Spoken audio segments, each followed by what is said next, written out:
Euro, येन, yuan, sterling pound या फिर Canadian dollar, RMB हो या फिर ऑस्ट्रेलियन डॉलर, इसमें कोई शक नहीं कि दुनिया की वैल्यूएबल करेंसी में से करेंसीज है, लेकिन सबसे बढ़कर एक करेंसी है जिसका नाम है यूएसडी यानी United state dollar. Hi, I'm Steve Clemens, and I have a question. For all of our lives, the dollar has been the king of currencies around the world. Decades, the US dollar has reigned supreme as the world's most important currency. To thinking about the relationship between the dollar and rates, and you see something interesting there, especially coming up to month end. All right, well, the dollar index coming off its worst year since 2017 as U.S. deficit concerns, shifting trade policies, and the Fed's rate path all weighed on the greenback. Our next guest sees more downside ahead, calling the dollar, quote, आखिर क्या वजह है कि पूरी दुनिया में सबसे ज्यादा जो रिजर्व करेंसी है वो डॉलर की फॉर्म में क्यों है? क्यों पूरी दुनिया आज डॉलर के पीछे भाग रही है? क्या है इसके पीछे की कहानी? क्यों कोई भी इकोनॉमिक्स, कोई भी देश हमेशा डॉलर को खरीदने के पीछे भागता है? ये सारी चीजें आज की वीडियो में हम स्टेप बाय स्टेप समझेंगे। लेकिन डॉलर डोमिनेंस को समझने से पहले, इसकी बैकग्राउंड स्टोरी को समझने से पहले कि डॉलर कैसे आज की दुनिया की सबसे मोस्ट वैल्यूएबल और रिजर्व करेंसी बना, इन सारी चीजों को समझने से पहले आपको ये समझना जरूरी है कि रिजर्व करेंसी क्या होती है, फॉरेन एक्सचेंज मार्केट क्या होता है, फॉरेन रिजर्व एक्सचेंज रिजर्व क्या होता है। तो इन सारी चीजों को, डॉलर को समझना से पहले ये सारी चीजें समझना बहुत जरूरी है। रिजर्व करेंसी एक ऐसी करेंसी होती है जो किसी भी देश का सेंट्रल बैंक लार्ज फॉर्म के अंदर किसी दूसरे देश की करेंसी को अपने पास रखता है, जिसमें डॉलर है, यूरो है या फिर गोल्ड है। अब अगर एग्जांपल के तौर पर जो डॉलर है, ये मेन रिजर्व करेंसी आज की डेट में मानी जाती है। तो पाकिस्तान अगर किसी देश से ऑयल परचेज करता है तो पाकिस्तान उसको पाकिस्तानी रुपीज के अंदर ट्रांजैक्शन नहीं करेगा, बल्कि डॉलर के अंदर ट्रांजैक्शन करेगा। अब यही रीजन है कि पाकिस्तान का जो सेंट्रल बैंक है यानी स्टेट बैंक ऑफ पाकिस्तान, वो लार्ज फॉर्म के अंदर डॉलर को रिजर्व करता है ताकि इंटरनेशनल पेमेंट करने के लिए या फिर लोन पेमेंट के लिए या फिर जब भी वो कोई चीज इंपोर्ट करता है तो उसके लिए आसानी वो ट्रांजैक्शन कर सके। Foreign exchange reserve foreign money होता है जो कोई भी देश अपने पास रखता है, और जब वो मुश्किल वक्त में होता है या इकोनॉमिक क्राइसिस का शिकार होता है तो उस फॉरेन रिजर्व को यूज करता है ताकि वो अपनी इकोनॉमी को सपोर्ट और स्टेबल कर सके। या फिर कोई भी उसने इंटरनेशनल पेमेंट करनी या लोन पेमेंट करनी तो उस फॉरेन एक्सचेंज रिजर्व के थ्रू वो इंटरनेशनल पेमेंट कर सके। फॉरेन एक्सचेंज मार्केट वो जगह होती है जहां पर किसी भी देश की करेंसी को खरीदा और बेचा जाता है, जिस तरह पाकिस्तानी रुपीज है, डॉलर है या यूरो है या कैनेडियन डॉलर है, ऑस्ट्रेलियन डॉलर है। तो ये वो जगह है, यानी फॉरेन एक्सचेंज मार्केट वो जगह है जिसके थ्रू आप किसी भी देश की करेंसी को खरीद और बेच सकते हैं। तो पाकिस्तान का जो मेन बैंक है, जो सेंट्रल बैंक है, वो पाकिस्तान के पूरे फाइनेंशियल सिस्टम को कंट्रोल करता है, जिसमें पाकिस्तान का बैंकिंग सिस्टम है।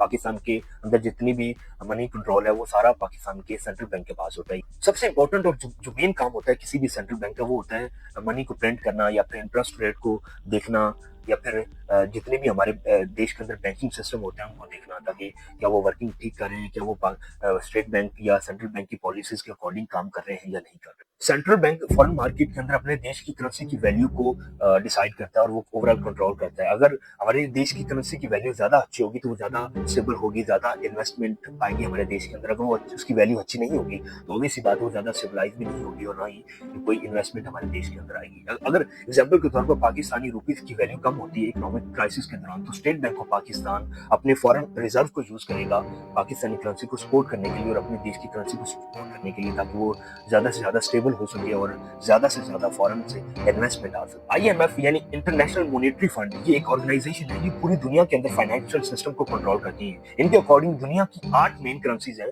8 मेन रिजर्व करेंसी है जिसमें सबसे ज्यादा ट्रांजैक्शन होती है, जिसमें सबसे टॉप पे है डॉलर, यूरो, युआन, आरएमबी। ये सारी चीजें आप इस इमेज में देख सकते हैं स्टेप बाय स्टेप। 2023 के अंदर चाइना के पास सबसे ज्यादा फॉरेन रिजर्व थे, लगभग 3 trillion US dollar. Number second पे जो था वो था जापान, जिसके पास लगभग 1.1 billion US dollar reserve currency थी। उसके बाद चाइना, इंडिया और दूसरे बड़े बड़े देशों के पास भी एक लार्ज फॉर्म के अंदर रिजर्व करेंसी मौजूद है। लेकिन अगर कंपैरेटिवली यूएसए की बात की जाए तो इसके पास 244 यूएस डॉलर ही सिर्फ रिजर्व करेंसी की फॉर्म में है।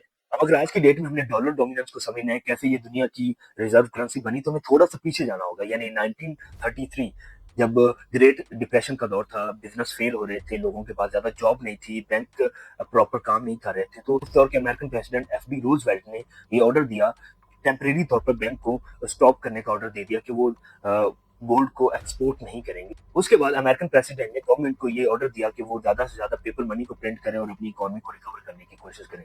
अब इसके बाद मैक्सिमम हद तक जो यूनाइटेड स्टेट ऑफ अमेरिका, इनकी करेंसी रिकवर में आ गई, स्टेबल होना शुरू हो गई। उसके बाद एट द सेम ईयर यानी 1933 को अमेरिकन प्रेसिडेंट ने एफबी रूजवेल्ट ने अमेरिकन को ये ऑर्डर दिया कि वो गोल्ड कॉइन्स और गोल्ड सर्टिफिकेट के बदले में फिक्स्ड अमाउंट में पेपर मनी ले सकते हैं। अब ये पूरे मामला 1970 तक चल। अब इस पूरे स्टेप ने गवर्नमेंट को ज्यादा से ज्यादा सोना जमा करने का मौका दिया और गवर्नमेंट के पास ज्यादा से ज्यादा सोना जमा हो गया।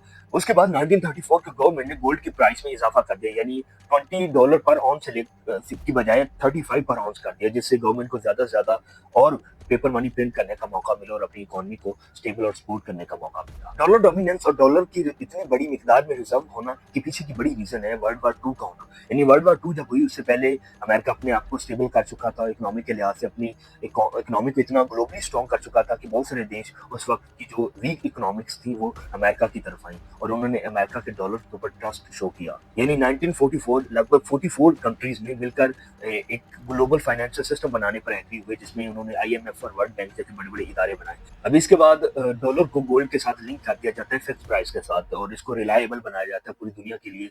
बहुत सारे देशों को इनकरेज किया जाता है कि वो इस डॉलर को एज ए रिजर्व करेंसी इस्तेमाल करें। अब इसके बाद बहुत सारे देशों ने जब ये देखा कि डॉलर एक स्टेबल करेंसी है, ट्रस्टेबल करेंसी है, उन्होंने इंटरनेशनल ट्रांजैक्शन के थ्रू जितनी भी पेमेंट थी वो डॉलर के फॉर्म करना शुरू कर दी और देखते ही देखते डॉलर की जो डोमिनेंस है वो बढ़ती गई। उसके बाद साल आता है 1971, यानी जो ये ब्रेटन वुड कॉन्फ्रेंस के दौरान जो एग्रीमेंट हुआ था जब जिसमें डॉलर को गोल्ड के साथ लिंक किया गया था फिक्स प्राइस के साथ। अब उसके बाद 1971 में इस पूरे एग्रीमेंट को कैंसिल कर दिया जाता है, लेकिन आज की डेट में भी वही डोमिनेंस बरकरार है डॉलर की, वही रिजर्व रेशियो बरकरार है, बल्कि आज जैसे जैसे टाइम गुजर रहा है डॉलर की रिजर्वेशन और डॉलर डोमिनेंस बढ़ती जा रही है दुनिया के अंदर। अब इसके बाद हम बात करते हैं डॉलर के चैलेंजेस, यानी आज के टाइम में या फ्यूचर में क्या चैलेंजेस का सामना करना पड़ सकता है डॉलर को।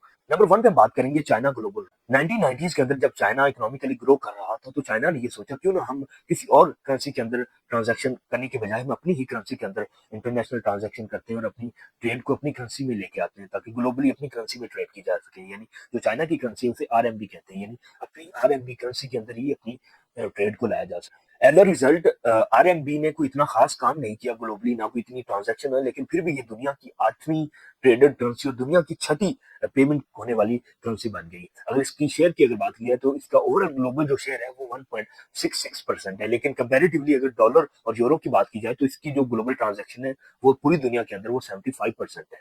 तो यहाँ से दिखने में लगता है कि RMB और डॉलर का कोई मुकाबला नहीं है, लेकिन फिर भी चाइना अपनी आज की डेट में अपनी डिजिटल करेंसी के ऊपर काम कर रहा है जो कि फ्यूचर में एक डॉलर के लिए थ्रेट बन सकता है। यूएस से जानता है कि डॉलर की क्या वैल्यू और क्या इंपॉर्टेंस है ग्लोबली। अगर इसका इन्फ्लुएंस, इसकी वैल्यू कम हुई तो गोया अमेरिका की वैल्यू कम हुई। अमेरिका डॉलर को एज हथियार इस्तेमाल करता है ग्लोबली ताकि दूसरे देशों के अंदर इन्फ्लुएंस जमाए रखे, दूसरे देशों के अंदर अपना पॉलिटिकली और इकोनॉमिकली अपना कंट्रोल जमाए रखे। अगर डॉलर की वैल्यू कम हुई, डॉलर का इन्फ्लुएंस कम होया तो इसका मतलब ये है कि वो सीधा सीधा अमेरिका का इन्फ्लुएंस उस देश के ऊपर कम हुआ और इसलिए वो नहीं चाहता कि दुनिया की कोई भी करेंसी डॉलर के मुकाबले में आगे आए और उसको ग्लोबली ट्रांजैक्शन के अंदर यूज किया जाए।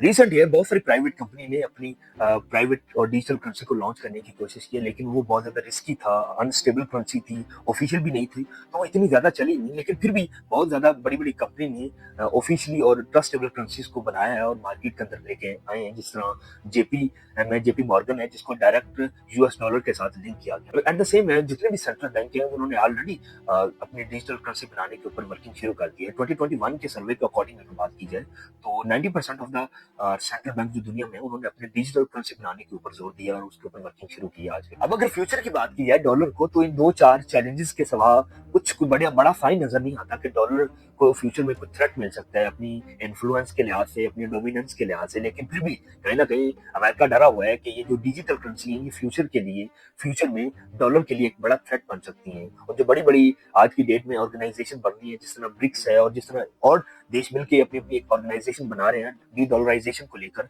ये भी फ्यूचर के लिए एक बड़ा खतरा बन सकता है। आज की डेट में अमेरिका चाहता है अगर डॉलर डोमिनेंस खत्म हो गई, डॉलर इन्फ्लुएंस खत्म हो गया तो गोया अमेरिका का इन्फ्लुएंस और डोमिनेंस खत्म हो गया। बहुत शुक्रिया आपका।